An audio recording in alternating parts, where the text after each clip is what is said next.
Hey everybody, this is Mr. Moblin coming back at you with another APUSH video. This is our third video taking a look at topic 7.11 on interwar foreign policy.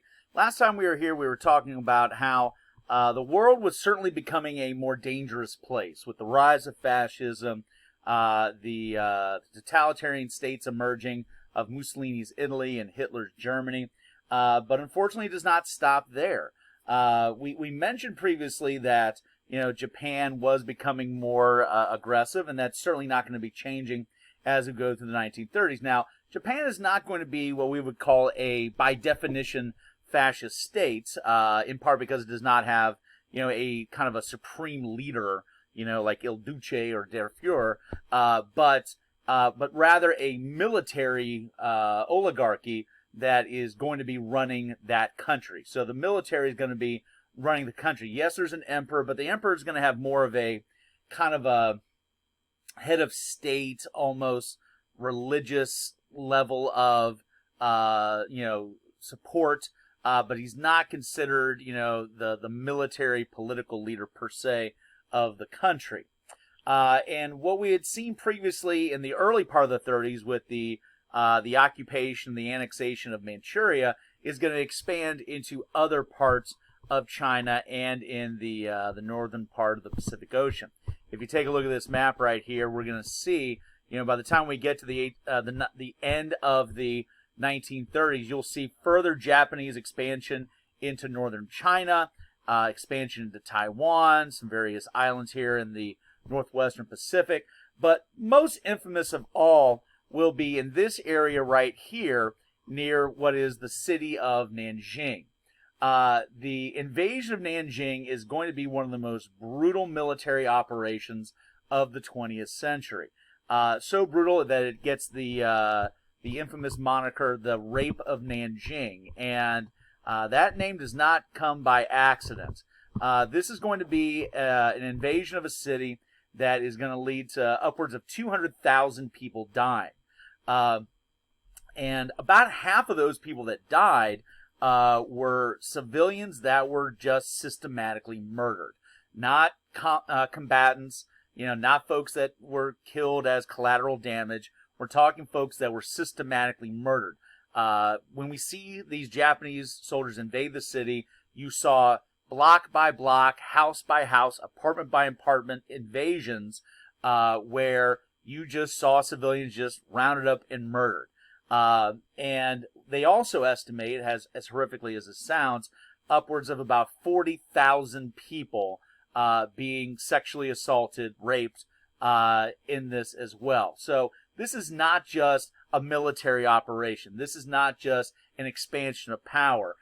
This is absolute dehumanization of one's neighbors in this process. And even though Japan is not a fascist country, it still has the same sentiment as the Nazis in Germany and the Italians under Mussolini's control, a sense that they are inherently superior to their neighbors, that they are, almost biologically superior. And remember, if you have that sense of superiority, you don't believe that others are your equal, therefore you do not treat them as fellow human beings. And that is how you get some of these just horrifically gross, over-the-top human rights violations that are happening. So as we're going through the 1930s, once again, the world is becoming very, very dangerous. And of course, in case you're wondering, the League of Nations is pretty much powerless to stop it. So the question then becomes, what is to be done? And particularly here in America, what is to be done? Well, as we get into the 1930s, it's pretty clear that the United States as a whole does not want to be involved in any kind of global problems. And that's going to continue through most of the 1930s. The average American, may not like Japanese expansion. They may, despise Hitler, but they don't believe that America should be getting involved. These are other problems for other countries and other continents around the globe. This is not America's business. And part of this is going to be driven by what's going to be called the Nye Committee. That this is going to be a congressional committee in the Senate that through their investigation, they're going to come to the conclusion that America's entry into World War I was not so much for the noble purposes of, making the world safe for democracy, as Wilson had proclaimed, but rather, more of a desire to make money, which, this sounds like something that Eugene Debs would have said, at the time. So you have this time where Americans, they don't like what's going on out there, but do not want to be involved to try to stop it. They just want to look the other way, focus on our own problems. Remember, we are going through the Great Depression. We are having a number of domestic challenges for sure. And understand that, Congress is going to create policies that are going to emulate what the American people want, especially as things are starting to get, more and more dangerous. Case in point, the various neutrality acts are going to be passed in the mid-1930s. Collectively, these laws are going to be, trying to cement in American isolationism and neutrality as the world seems to be on a pathway to global war. This is going to involve banning sales of weapons to nations that might be at war. Once again, maybe try to avoid like a Lusitania type situation. Continuing with that same notion, it's going to ban U.S. citizens from traveling on ships from nations at war. And it's going to ban the U.S. From loaning money to countries at war. So the idea being is that we don't want any financial entanglements. We don't want any Americans that, might get sucked into a situation where they get hurt and therefore necessitate American military response. We are basically sending a message: if you're at war, we want nothing to do with you. And we make no distinctions. We make no distinctions from, the British versus the Nazis. We make no distinction. We are, if you're at war, we want nothing to do with you. Which is certainly reflective of a traumatized country from the First World War, but as you can kind of see, as we will see, it's not very proactive in trying to stop what is going to be the world's greatest threats, taking place. Now, another event that is going to be bringing us closer to war is going to be the Spanish Civil War. Now, Spain was in the midst of a struggle for power between the fascist forces of Francisco Franco, say that 4 times fast, and nationalist forces that were, in support of what would be, in essence, a more democratic system. Now, Spain had not been a world power for many years, but this is certainly going to be getting the attention of Europe's major powers, because in many respects, both the West and the Axis powers are going to be viewing this as a bit of a scrimmage for what might be an all-out global war between democracy and fascism. And so both of these sets of countries, like France and Britain on the nationalist side, and the Germans and the Italians on the fascist side, will be sending in gobs of money, lots of weapons, to try to have their side ideologically win. And when fascist forces do win out in Spain, it only emboldens the Axis powers to think that, yes, fascism is the best governing system. It creates the strongest system.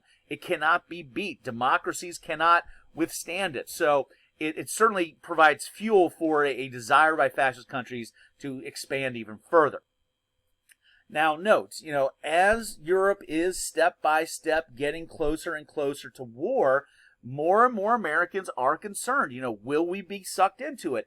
And what you got to understand is driving some of this is that even though most in Congress clearly want to stay out of what's going on in Europe and the Pacific, Roosevelt does not. FDR is an interventionist. He sees the threat that's out there, and he does not want to ignore it. He wants to address it. Now, that's not to say that Roosevelt was gung-ho, like, hey, let's declare war on these countries, but he believes that you cannot ignore it, that you have to take steps to actively try to thwart naked global aggression from forces that are clearly anti-democratic. So with that being said, you saw some Americans that were staunchly opposed to American intervention organize what's going to be called the America First Committee. This, clearly very isolationist organization is going to be led by a celebrity of the previous decade, Charles Lindbergh, the man that, of course, gained fame for being the first person to successfully fly across the Atlantic. And so you're going to see this group counter FDR's desire to, hey, let's bring attention to what's going on. Let's try to take steps to try to stop what's going on. And Lindbergh and other supporters are going to say, no, absolutely not. You must ignore what's going on, stay out of it. As the name of the group implies, America first.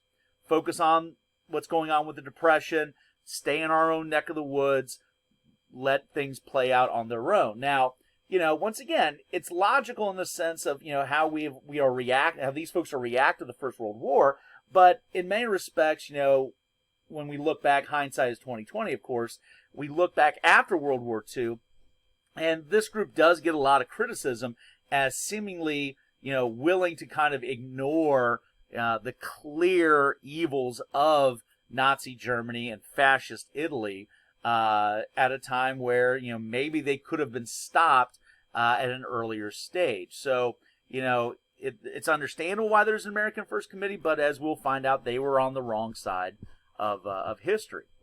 Now, as things are getting more and more dangerous in the world in the 1930s, the question becomes, how are we going to address these nations in Europe like Nazi Germany and fascist Italy that want more and more and more? What do you do? Well, what is going to become the policy of the Allied powers, basically the French and the Brits, is going to be the engagement of what we call appeasement.